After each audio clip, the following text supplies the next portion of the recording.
Today's video is all about pond liners and which is the best pond liner. I'm going to go through a number of different liners for ponds, and when we talk about a liner for a pond, I'm talking about the waterproof bag, what actually keeps the water in the actual hole itself. Most applications here at Any Pond Limited, we use EPDM pond liner. Stay tuned for the Any Pond showcase. So what we're looking for from a pond liner itself is we're looking for something for aquatic life to actually live in. So what we're not looking for is just to hold water. We're looking to hold water that is fish safe or aquatic safe. So you might be saying, Mark, well, I can get EPDM roofing liner. Well, that's not necessarily fish safe. There's chemicals involved to stop algae and to stop moss from growing on that type of rubber liner. Also, I've had people in the past build ponds out of builder's plastic. You know, they can get big plastic sheets for building applications, and it's a lot cheaper than building a pond out of actual plastic designed for fish. The reason why I don't like that cheap plastic is you don't know what chemicals are involved, and when you build a pond and then you put fish in it and then you have a mass fish kill because you've scrimped and saved on you know, like the builder's plastic or a roofing material, then that's no good. So what we're actually looking for is a waterproof bag that's safe for aquatic life. So when we're building ponds like these ecosystem ponds here at Any Pond, we're looking for EPDM pond liners because these rubber pond liners, they're really flexible. You can go and put them into many shapes, different forms. It's an inexpensive pond liner. Here in the UK, we use the metric system. So the EPDM pond liner that we actually use is a 1mm rubber, or to be precise, it's 1.143 millimeters. In the US, it may be that you're using a 45mm, which is MIL in the US, and that's the thickness measured in thousandths of an inch. So 1mm pond liner is actually 39mm in the US. There are other different grades of rubber pond liner. In the UK we have 0.75, which is 3/4 millimeter, or in the US you might be having a 35mm pond liner.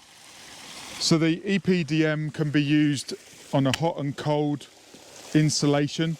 So when I say hot and cold, so in the winter when it's very cold, installing plastic sheeting or something, it's not that flexible. But in the UK we don't get it extreme like some of the other parts of the world, but this can be used in hot applications or cold applications, no problem. It's good for heavy rocks. So if you've got rocks up to sort of like 2 ton in weight, you can put this sort of pressure on the rubber liners. Very, very durable and will take that impact. When you're using the glacial boulders, you can actually put the glacial boulders on the actual rubber liner, but we always use an underliner and an overliner, or underlay and overlay, to protect the liner from punctures, because most of our stones, like this aqua blue at the lockdown pond, they're very angular, and it only takes one sort of like sharp edge or a twist that you can penetrate the liner.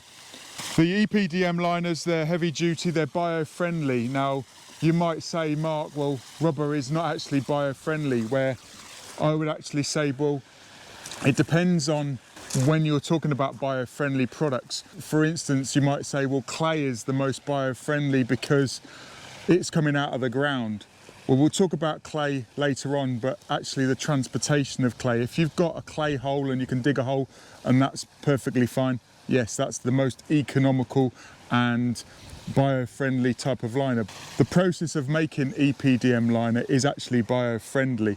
Now, we don't make the rubber liner. Certainly when you take about transportation, when you're talking about, you know, the atmosphere, then it's a real good product. So EPDM liner, you can actually make a waterproof bag. You can cut it, you can seam it, and you can actually join it on. And the way that we actually use different sheets, so when we're doing a big project, we actually seam 2 bits of EPDM liner together, and we use a primer which actually sort of like starts to melt the rubber, and it glues it down. So we use a primer and then a seam tape, and then you can actually glue 2 bits of liner together. These particular liners, they come in a 15 metre or a 30 metre roll. So the biggest sheet that you can actually buy in the UK is 30 metres by 30 metres, or in America it's 100 feet by 100 feet. So if you're looking to do a much bigger application, then you need to seam these pond liners together, because it's just a lot easier to work with those size liners. The EPDM is UV resistant. Now, when I talk about UV resistant, if you think about patio furniture or a barbecue cover, in the actual sunlight, they do degrade and they do deteriorate their coloration. And the EPDM liner has a really good UV resistance. It doesn't go brittle, it doesn't change colour, it doesn't blister like a lot of the other types of pond liner that are available on the market. The rubber liner, the 1 mil thick, is very good from a durability point of view. It stays flexible in hot and cold temperatures. The sun doesn't make it go brittle, where a lot of the other liners, then they, like the plastics for instance, they will go brittle, and the warranty is actually a lot less. So on a plastic liner, you could have a guarantee against blistering, against going, the plastic going brittle and cracking the seams for 10 to 15 years, where the rubber liner, it's more like 20 to 25 or even a lifetime guarantee. But the guarantee, it's not against puncture. It doesn't guarantee you coming along with a Stanley knife or cutting it or dropping a stone on it. It's very much a case of against that blistering or the degrading of the product. So I've never had a case where we've actually had to claim against the guarantee. The seam in the joints, where I have heard about people claiming against it, but it's different types of pond liner. So the EPDM pond liner, 1 mil thick, it's great for most applications. So now we start talking about other pond liners. So the first thing to think about when you're making a pond or a lake is, where are you? What is the ground like? Does the ground hold water? If you're lucky and you live on a clay property, it might be really good for you just to dig a hole and it fills up full of water. But if you're not that lucky, then you need to be looking at other different types of pond liner. It may be that you want to build a koi pool, which is not actually a pond, it's more like a swimming pool with fish in. And that would be, you could use a concrete, you could use a block and render. So in the US, that would be cinder blocks and a concrete. But in the UK, we've actually come away from using concrete or cement in the construction of building ponds because they crack. The world is spinning, and the problem with concrete is it's not that forgiving, it's not that flexible. So it will crack, and to repair a concrete pond, either that or you've got to super over engineer the installation, otherwise it will crack. And you don't really need to get too complicated, where a concrete, if you're a builder and you're used to using concrete and you want that more permanent structure, then yes, use the concrete. If you're building a pool, then we would use the 1 mil rubber, but you can use concrete, but it needs to be thick and it needs to be a professional installation. Also, we could be talking about fiberglass. Fiberglass is a really good material to use, but it's a professional installation against koi pools, tanks. If you want something self-supporting, like the blue tanks over here, we've got some blue tanks with some windows in, and they're fiberglass. So they're self-supporting, so they're rigid tanks that have the window in. So this fiberglass is a really good material, but it's really durable. Yes, it's quite expensive, but it's much better than having a rubber bag that breaks. It's going to take a lot to go through that.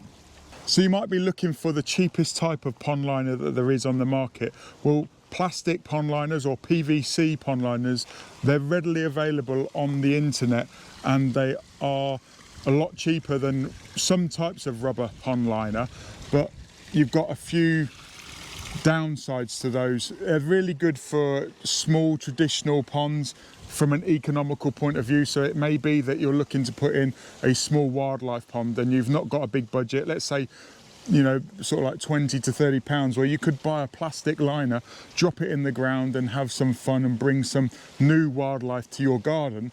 And using a plastic liner, that's one of the only options, where if you're doing a small pond, maybe the 1 mil rubber is not actually what you're looking for. You're looking for cheap and cheerful, more affordable than the 1 mil rubber. And what you've got to really be worried about is when you're building medium to large size ponds, because the last thing you want to be doing is to be ripping out a big PVC liner to replace it in the long run with a rubber liner. The PVC liners, they are a little bit more rigid.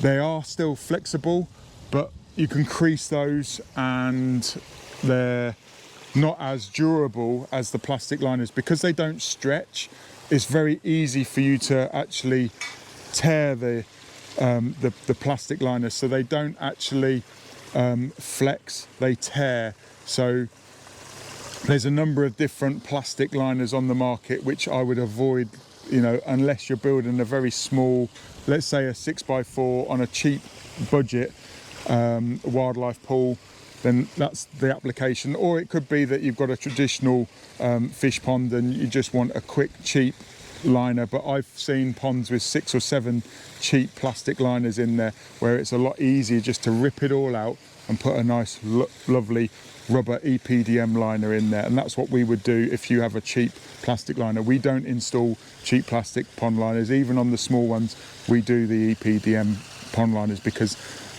you know, the professional installation. So let's now talk about other rigid tanks. So you could be talking about a rigid plastic tank, and we actually use plastic tanks for our plants.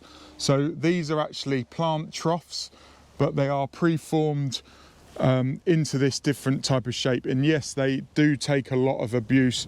That's why we keep our plants in them.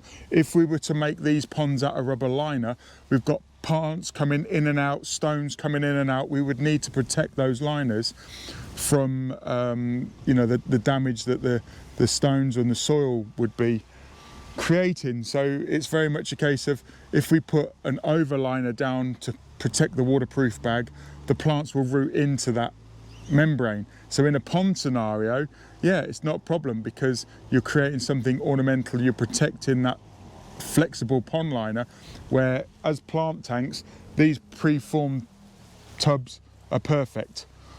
Why don't we use preformed tubs in the ground in your garden? Well, a preformed tub is great from a durability point of view, like I've just said, but when you're having it in the garden, you're very limited. Yeah, it's okay for small ones, but moving large tanks around, it's a complicated nightmare, moving stuff around, getting them into people's gardens. It's a great thing to put on top of a patio or a hard stand-in. If it's level, it's not a problem. But when you're digging it into the ground, it's actually harder to install a preformed tank rather than a flexible pond liner, because if you dig a hole and put the flexible rubber liner in, then that will mold to the shape of the hole, where if you're using a rigid tank, the amount of times when I've seen them bow or bulge, flex, because it's not been installed properly. And also when you're installing that preformed pond, you've got that lip on the top. So you see that real big plastic lip. So if you're wanting to recreate a nature or an ecosystem pond, stay clear of the rigid preformed fiberglass or plastic ponds, because they aren't that easy to disguise. Yes, if you're building a traditional fish pool and you're putting slabs, paving slabs around, or stones on the top, and it's a traditional bare liner, yeah, no problem. But it's actually harder. A lot of people think that it's easier to install, but we find them a lot harder. The biggest tip that I can say to people, if you found a preformed pond that's free, somebody's ripped it out the ground, they want to do something different with a liner, you might find a preformed pond going for free or cheaply. The biggest tip that I would be able to give you is to over dig the hole and then backfill it with sand or loose topsoil. As the pond is filling up, so then there's no bulging, so the water doesn't bulge the tank out, or the sand when you're compacting it doesn't bulge the pond in. So there's some top tips about rigid pond liner. So other pond liners that we've talked about in the past in some of the other videos are stone liners or pebble liners. These aren't actually waterproof. These are liners that are impregnated with pebbles or stones that go on top of the waterproof bag. So the reason when I use those particular pond liners or the stone liners is when I want to maximize the space and I don't want to fill the pond full of rocks and gravel. Just wait for this plane to go over. So if you haven't got clay in your garden or where you want to build the pond, you could use bentonite clay for building ponds. The biggest problem that we've found with clay is you need to keep the hole wet. So if it dries out in a hot summer, it may start to crack. And like I said to you before about the transportation about clay, it's very, very heavy. Yes, you can move the bentonite clay around in 25 kilo sacks, but it does become a massive problem on big applications. If you've got clay on the job site, no problem, just dig a hole. If you've got a water source on the job site, you're not going to have a problem with it drying out. The summer months is the worst time for it to dry out. So another question that I get asked is about when you're talking about a formal koi pool or something, then what do we use in that scenario? Well, we don't use concrete, we don't use fiberglass unless it's specifically needed. And the client does that. So we go for a box welded liner. Well, this means that actually it's seamed and cut on the job site. We don't tend to get involved with the box welded liners. Sometimes it's a lot easier to order a box welded liner from a liner manufacturer. So what you actually do is you cut out the template of the pond, then you send them off the template and then they'll seam and cut a pond liner into a box shape. So if you've got a formal koi pool and you want a box liner, then that's what you need to be looking for, is a box welded liner, or you can get somebody that's maybe a Firestone pond liner installer to come out and actually box weld on the job site for you. So if you're doing a large pond or a lake, you might be looking to reduce the cost by about 30% rather than using rubber. You can use a reinforced polypropylene liner, which is like the tarpaulin with plastic involved in it. So it is actually waterproof. A lot of people say well, it's not, it doesn't look waterproof, it looks like tarpaulin. It is a woven liner. The reason why we don't use it on projects less than massive great big ones, let's say 1/4 of an acre or higher, is because it's a lot harder to install. It's not flexible or supple. Yes, you can seam it with heat, but we don't do that. You know, it's very much a case of we use rubber liner on most of the applications, but reinforced polypropylene liners are available. So the last liner that I want to talk about is the spray liquid liners, and it's a liquid synthetic coating, and it could be a liquid rubber that you actually spray onto a formal pool. Some applications you can't put those box welded liners, so you need to use that liquid rubber on the actual concrete, on the face. Yes, it can be a little bit messy, but it will repair a formal concrete pool. A lot of the time it's very easy for you to spray it on, but it is more of a professional installation. So these types of liners are actually applied with a spray or a brush or a roller, and they're liquid rubber. So you apply the coating like a paint, and then you let it dry. It is a lot more flexible than a rubber sheet, but the problem is it's a lot more expensive. We actually don't get involved with the liquid rubber because there's too many things that can go wrong. Let's say that you've got a concrete pool and it's cracked and it's still moving because the earth is spinning. We'll put it on a liquid rubber. It may waterproof the pool for a long period of time, but we can't guarantee it. So we would rather come in with a box welded liner, and then it can stretch and move no problem at all. So my name's Mark, the Pond Advisor, and I'm here to support you dream, plan and enjoy ponds and water features. Whether you've got any questions, whether you've got any comments, put them in the comment section below. Before I go, what type of pond liner do you use or do you rate? Thanks for watching. See you in another video.